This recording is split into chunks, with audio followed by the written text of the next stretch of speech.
All right, good morning, everyone. Louis Porcelino, manovermarket.com, and today is Friday, and it is October 3rd. All right, well, got enough action for the night? All right, guess what? The economy is out of the woods. 5.9% unemployment. We added 248,000 jobs. I guess we beat expectations. We're out of the woods. This is it. I'm going to tell you something.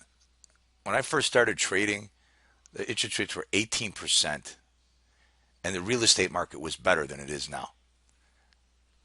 I don't know. This has been the worst economy the last 7 years I've ever seen. So I don't know what they're talking about. And Obama was here in town yesterday at Northwestern. My daughter goes to Northwestern, talking about all his economic successes. I don't know. I don't see it. I don't get it. But enough of my political commentary. All right. So unemployment came out. You see this green bar? It spiked up to the new high on Globex, and it spiked down to support.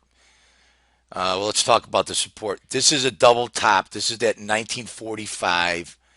Yesterday and the day, 2 days ago, we couldn't take them out, and we took them out on Globex. And as you can see, as we got through them, went back down, we tested them, we rallied. And then when the unemployment came out, we actually spiked down, touched it. It actually is also where our 5 minute pivot is. If we took that out, it'd be bearish. And now all the good news is out of the market. It's into the market. It spiked up to this blue line here is the day pivot that we talked about when we took it out. It was at 1952.75. And then 1953.75 is our Globex high. We have R1 here at 1949.75. This is my own little color coding, the green and the yellow. All right. So the green is lines when you see them perforated that we found support and we bounced up basically to there, and then that's where we ended up breaking through. And the yellow are lines where we came up to and then we broke down through. So right now, as you can see from the high, we've now just put three lower closes in a row, the 5 minute chart. This is going to be the key. First key is these two highs that we took out and the pivot. If we take out the 5 minute pivot, below that, we've got the bull bear zone today at 1942, and I got to tell you, I got hats off to Pat Tabbitt. He has been dead on with these bull bear zones yes, in the last week. I mean, actually, the last month. So pay close attention to the action. You'll already be in a sell because we'll have to take the 5 minute out. So the bull bear zone will be important. We've got the top to value today. All right, 1940.75. 1938 is the point of control. There's their Globex low of 1935.75. All right. I won't be surprised if we're not seeing that today. That's just that's a guess. I'm not gonna make any predictions until after the market starts going and I see the action. In case you want to see what we got to get through up on the top, here's the low from 929. Here's the high 1957. Where all the action really kind of failed there at 57. We had a spike up exhaustion dot high. When I say exhaustion dot high, I wonder if you can see it on this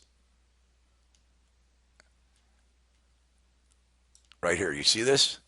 See this 57? This is typical of all breaks and rallies. They're very low volume. You'll get a low volume spike up, and then that's it. The market went straight down from there. That 57. Okay, and so I wanted to show you that. If we should get back up there, we've got a zone. I'll bring it over here in market profile.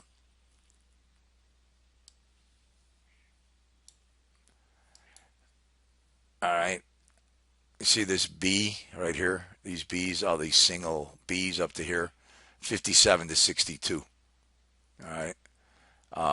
That's a scenario, if the market does catch wind and the buyers come back in, um, that's a possibility. that we could get there. Like I said, I'm gonna reserve judgment today. I'm still bearish, guys. You get these short covering rallies. We had this big spike up news on unemployment. You know what? Our economy is nowhere out of the woods, and what really concerns me is if it starts going south, what does the Fed have left? What does the European economies have left? We're at 0% interest rates. All right. Enough with Chicken Little, Chicken Little. The sky is falling.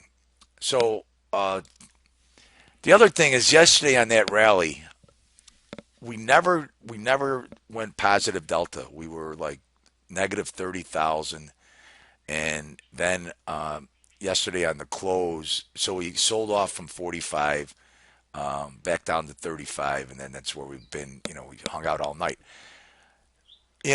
Typically when I was trading in the pit and I was filling orders, I used to see a lot of institutions. They would, be getting short the market, and then the next day you'd see the market rally against them. But guess what? Next week they're right. 3, 4 days later they're right. So at the end of the day yesterday, there was about 49,000 negative delta. Now, I got to do a little more research on this, but what really bothers me is that either there's either a spread program where they're selling futures and buying options against it, or they're selling futures, buying SPX, or they're buying different things to lay off the risk. There was too much selling yesterday for me to believe that this market is going up today. I'm still, trying to figure out the games that are being played with this market because and and counting the volume. When I was filling the orders, it was a lot easier for me to see what was going on because I knew who the customers were. All right, so stay with me. I will be updating on both the site and Twitter. I got to check out if anybody email me, and also email me if you guys want to go over when it takes me about an hour. I usually do it at night, and then Pat and I talk every night about the market and different things that we see. So maybe we could do this together. We could do it maybe one night, one evening, and everybody can come in and pick my brain, and I'll pick your guys' brain. If anybody has any answers to that, when you see that high delta, and you see what kind of spreads they're doing, call me or send me an email. I know that one thing I know is that there's a lot of smart people out there, and you guys have figured things out, and that's the whole idea of having a site because that's how Pat and I met. So, all right, everybody, good luck, good trading. The volatility's back. You gotta love it, and I think we're gonna have some volatility today, and then it may get to the point where we just have a couple big moves, and then that'll be it because it's Friday. The other thing is Friday going into the weekend. This doesn't surprise me. Also, that some of weak shorts, the weak shorts are getting out of the market, and the other ones are still in. So, all right, I'll talk to you later. Have a good day, and I'll give you an update during the day.